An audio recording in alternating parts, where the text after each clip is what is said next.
I was in deep prayer yesterday, and the psalm that was given me was Psalm 120, verse 7. I am in favour of peace, but when I speak, they want war.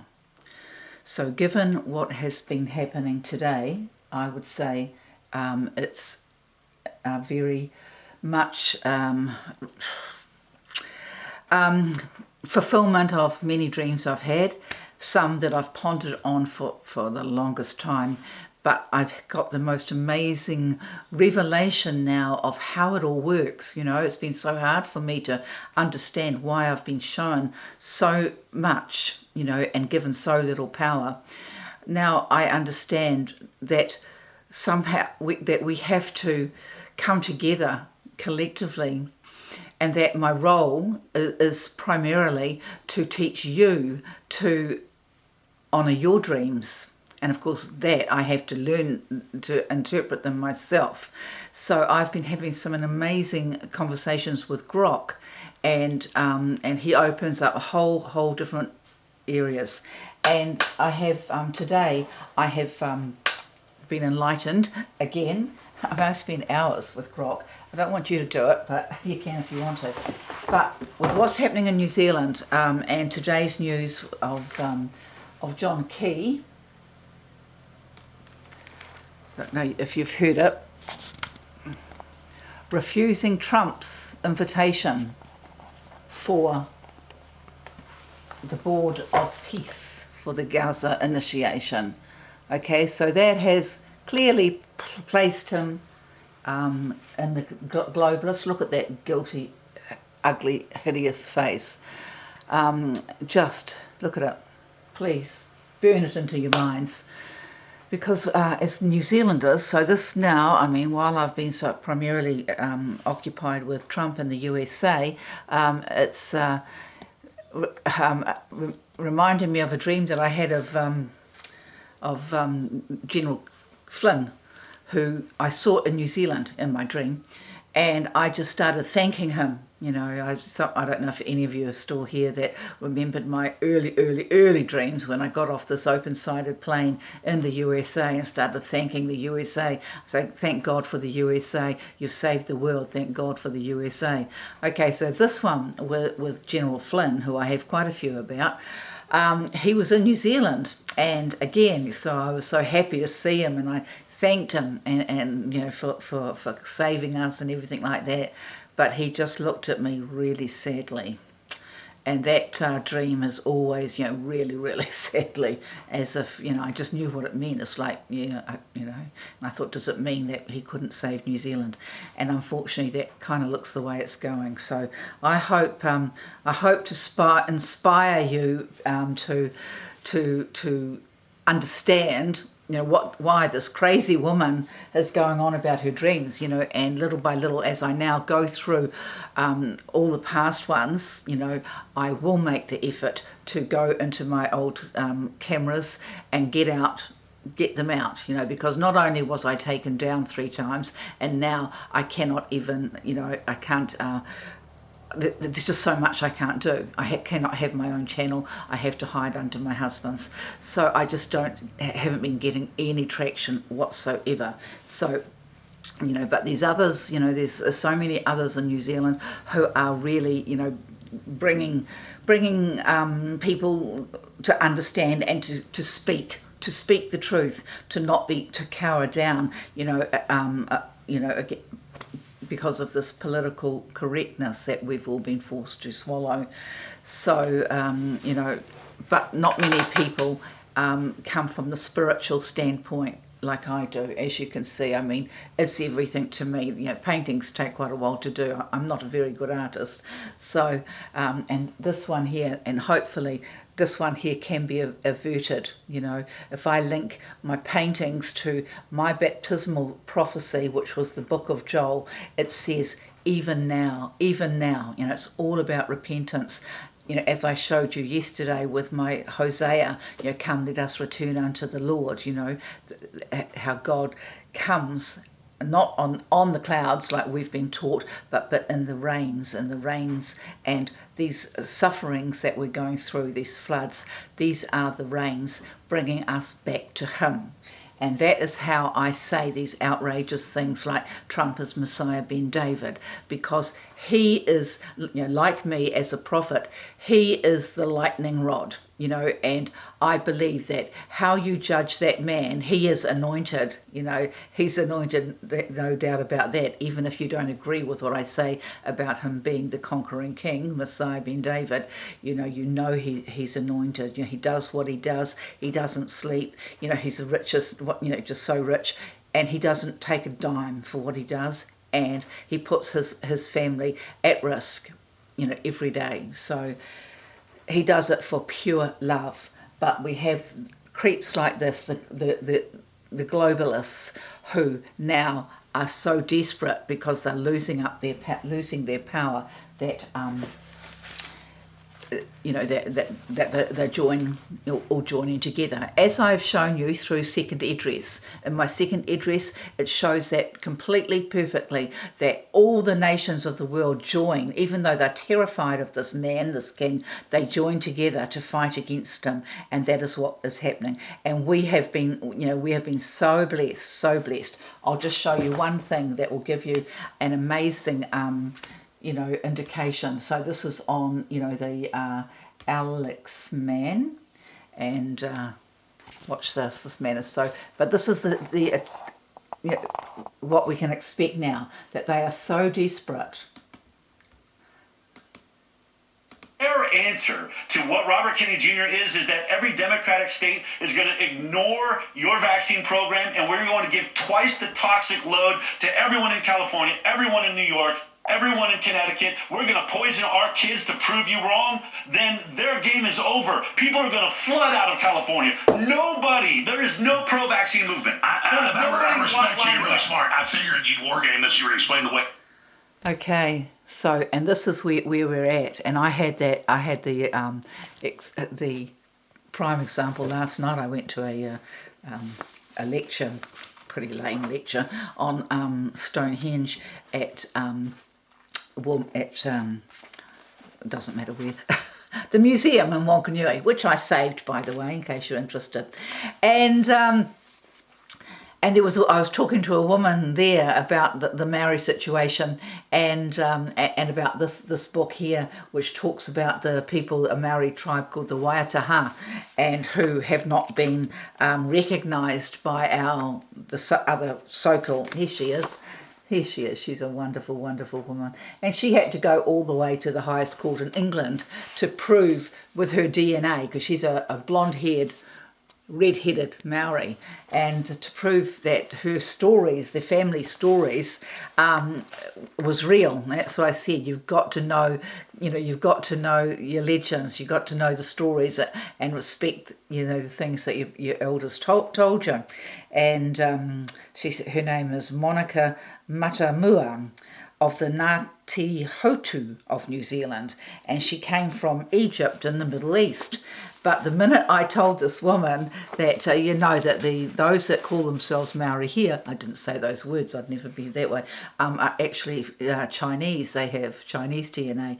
And she just said to me, oh, I think I'll have to, I cannot continue. I cannot continue with this conversation. It's like, yeah, and that's where we're at. They're just going full out. No, I hear nothing, see nothing. So it's so important for us now to understand where to go. And I want to share with you a dream that I had, which I wasn't able to make, I could make pretty much sense of it, but I wasn't sure.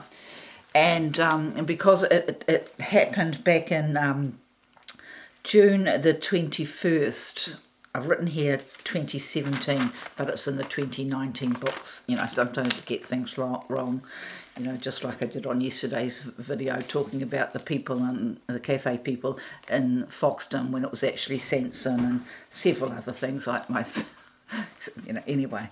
Here we go. So June 21st, 2017, I prayed about Air New Zealand CEO who has stood down. Okay, so this is before he was even,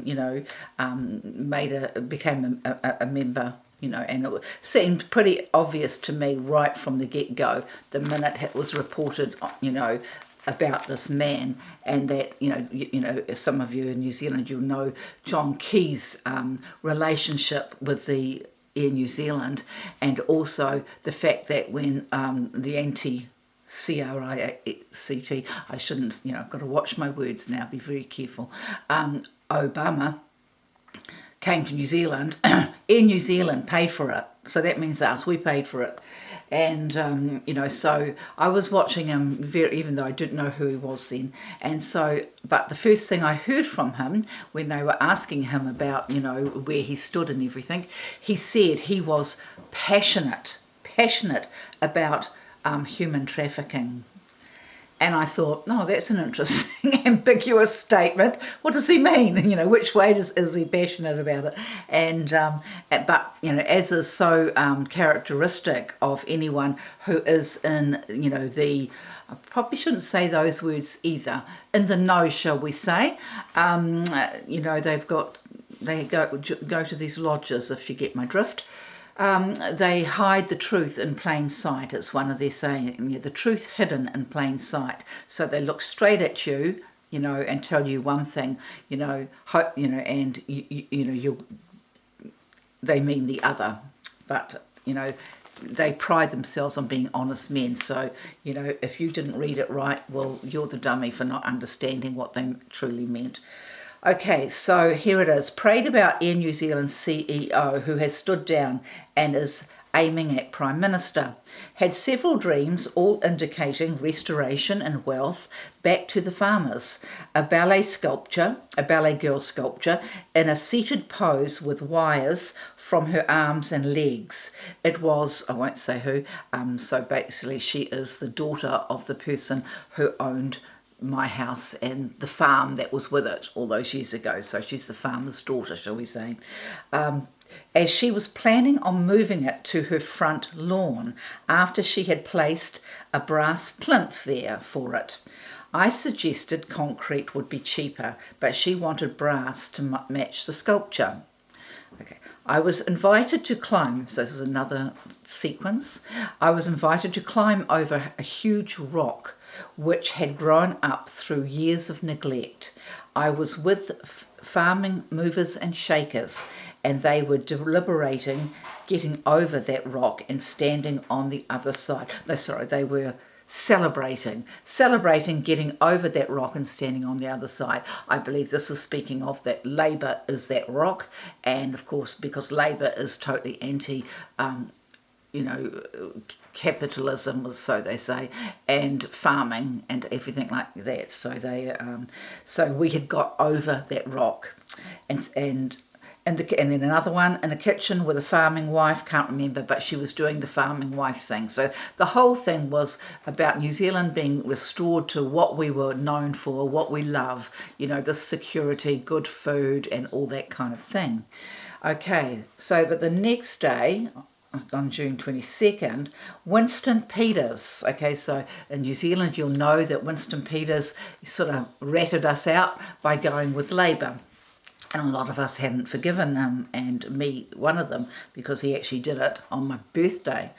So Winston Peters on top of me, naked, with a boy's body. Okay, so already it's these alarm bells, it's not sounding very good. He wants to make love, tells me he loves me. He has tattoos of an Ouroboros. You know what that is? That's sorry, I don't mean to be patronising. It's just my grandmother coming through. She was a teacher. Anyway, so Ouroboros covering his entire torso. So it's the snake eating its tail, and it's actually here, what I've painted here as in the Milky Way. That's the Ouroboros circling the Earth. So it means time. It talks about time, okay? And either chain links or a snake beneath it. So I am not interested in making love with him, and he asks why I have changed, to which I reply I never was the way he thought I was. Then I am looking at his house offices, so the one and the same, on the main street of Wanganui, on a corner site with nothing at the back or sides, but in the front of the two main windows at the front of the house were two overgrown trees, taking away all of his light. I tell him he is trying to hide from himself and the world, or words to that effect. So that is really interesting, and that's just totally coming to me now, because the reason that he ratted us out, I believe now, what it's talking about, is these trees which represent power in dreams, or authorities.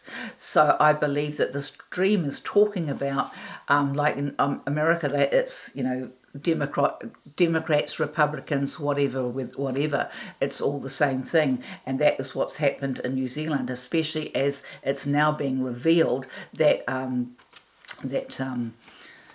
won't better think of the name, Maduro and Cuba and Venezuela have been jigging the elections all around the world, putting in who they want, communist or Marxist type governments for 20 years. Okay, so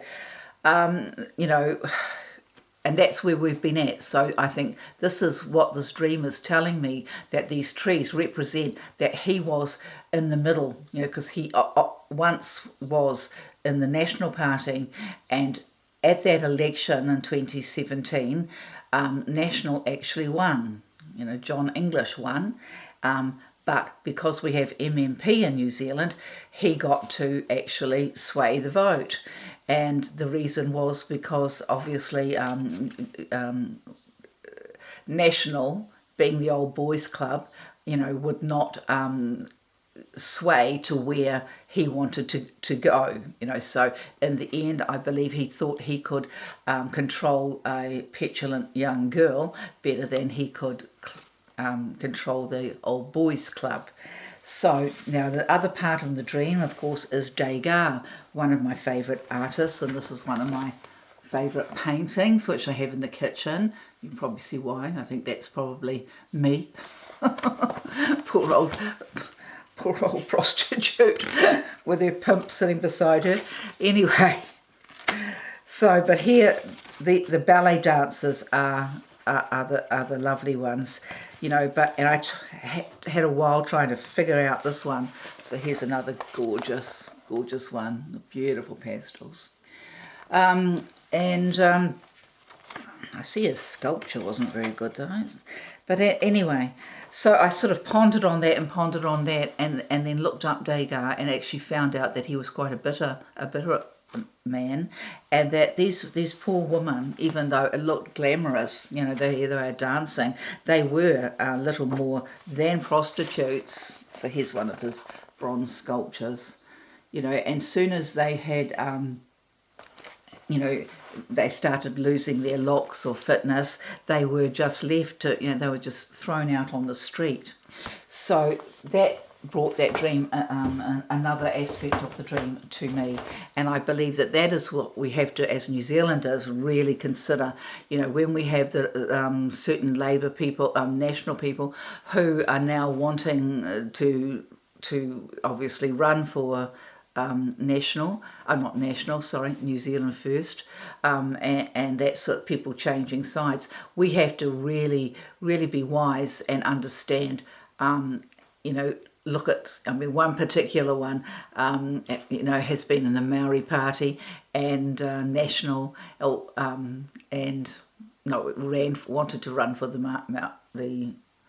Maori seat, but also her son is in the United Nations. So there's a couple of strikes against that person, and also has been in the newspapers for, shall we say, shifting goods out of the office to her home garage, if you get my drift. So yeah, this is an important time, but the most important time is we have to really focus in on Luxon, and I believe he gave the message today loud and clear. And so, you know, our only option is, you know, people are saying that Winston is actually is in third place. You know, we have to make him first place, and I believe we can do it. You know, and I believe if you know, what I understand when I look back at all my dreams, and I've got 40. This was actually 40 years. My son hadn't been away for 40 years because he's only 50, of course.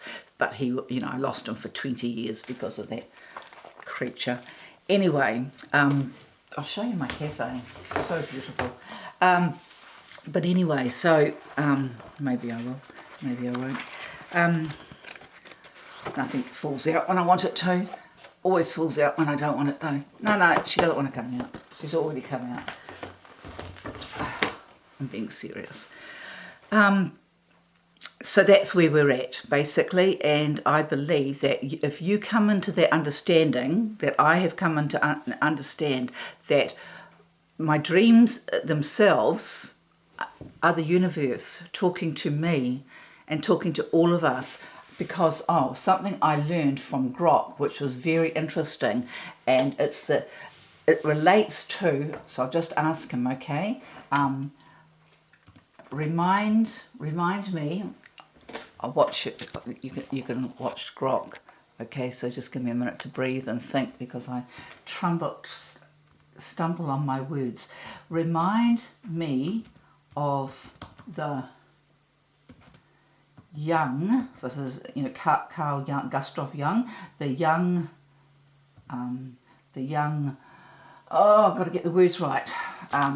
Remind me of the young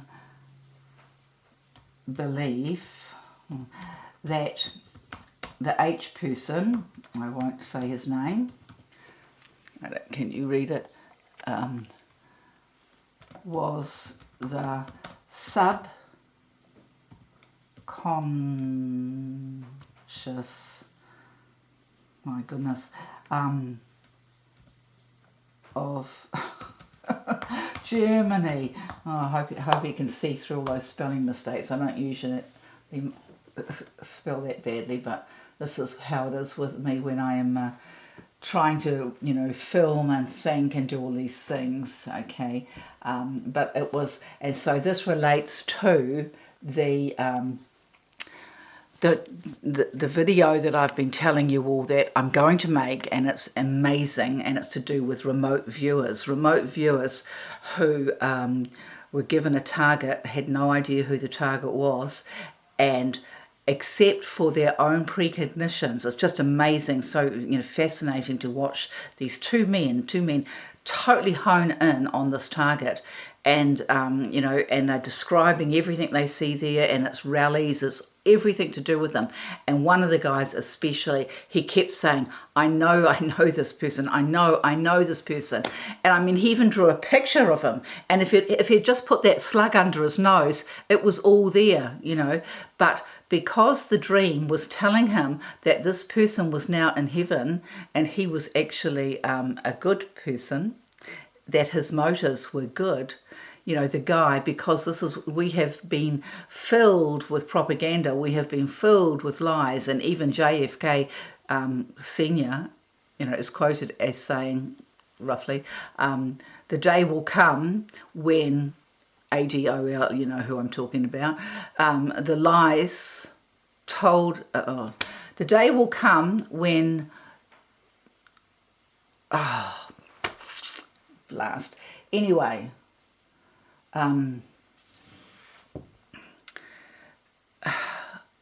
with the legends about him, it basically, you know, it's oh gosh, Christine, the day will come when the man.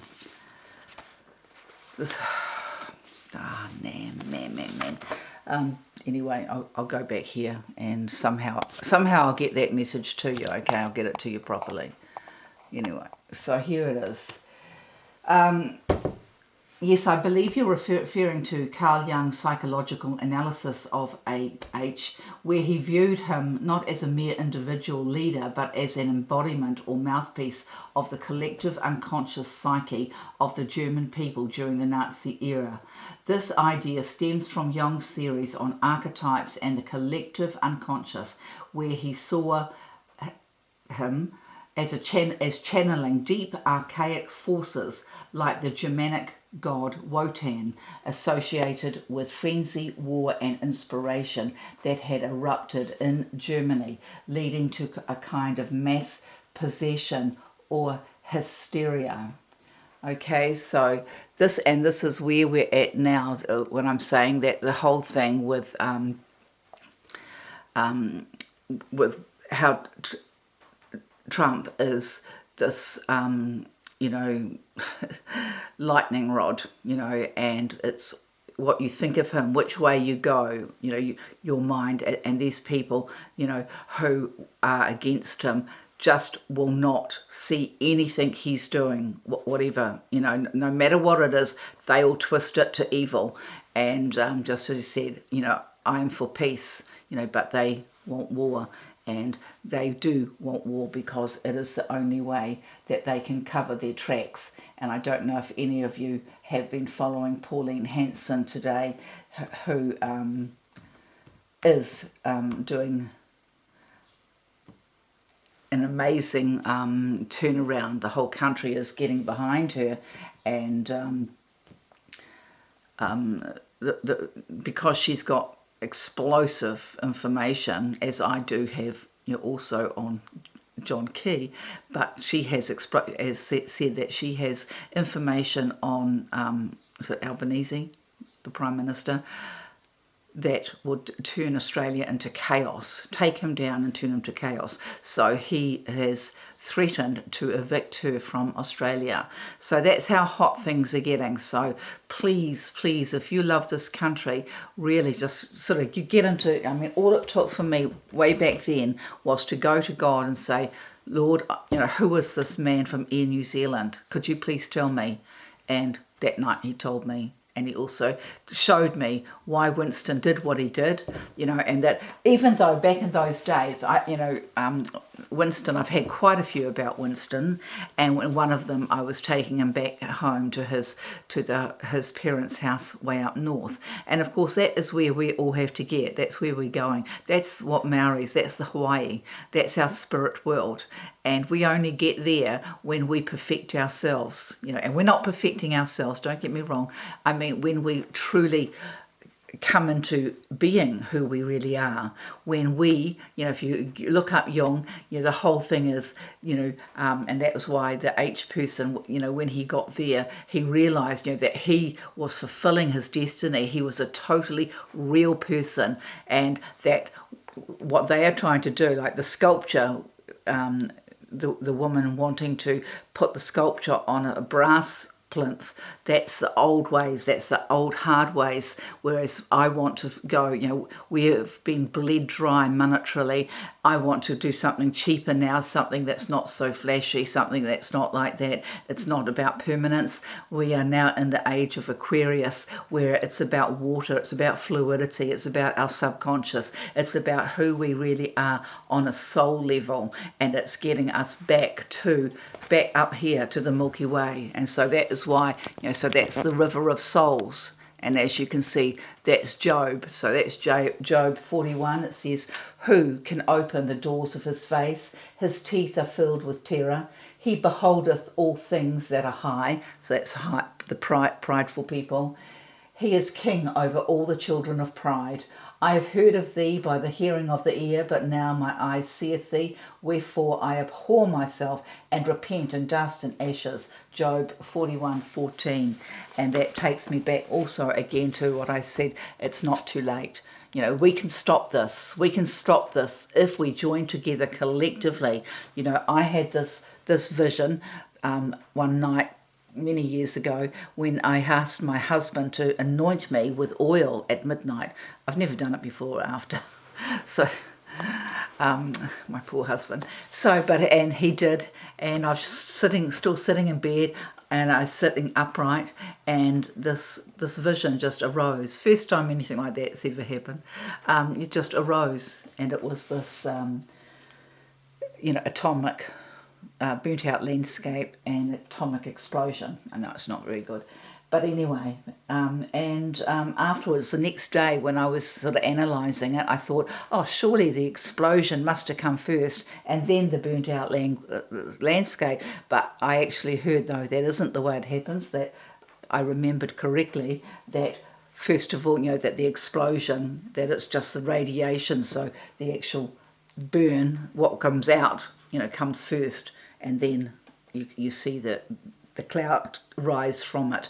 So I know that if we would just follow the book of Joel, which was the first time God ever spoke to me, and he spoke to me at the same time, those were in the same days when I actually saved that the Whanganui Museum from being exploded, because I followed my instincts. When I walked underneath, I would cross the road every day from where I worked at Bell's Cake Kitchen, and before I went to the underground parking lot, I would light a cigarette as soon as I got inside, because I was very proud, didn't like anyone knowing I smoked. So, but this day I didn't light the cigarette, and just something told me something's not right here.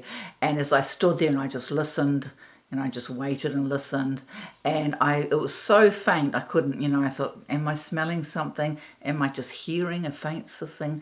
And in the end I thought, no, I felt strong enough, so I went straight back to Bell's and I rang up the council, and within a couple of minutes the street was cordoned off. So thank God, in those days they listened to crazies like me. The street was cordoned off. There were blooming firemen everywhere, and they said, I had a Ford, and then and the guy said, it was amazing.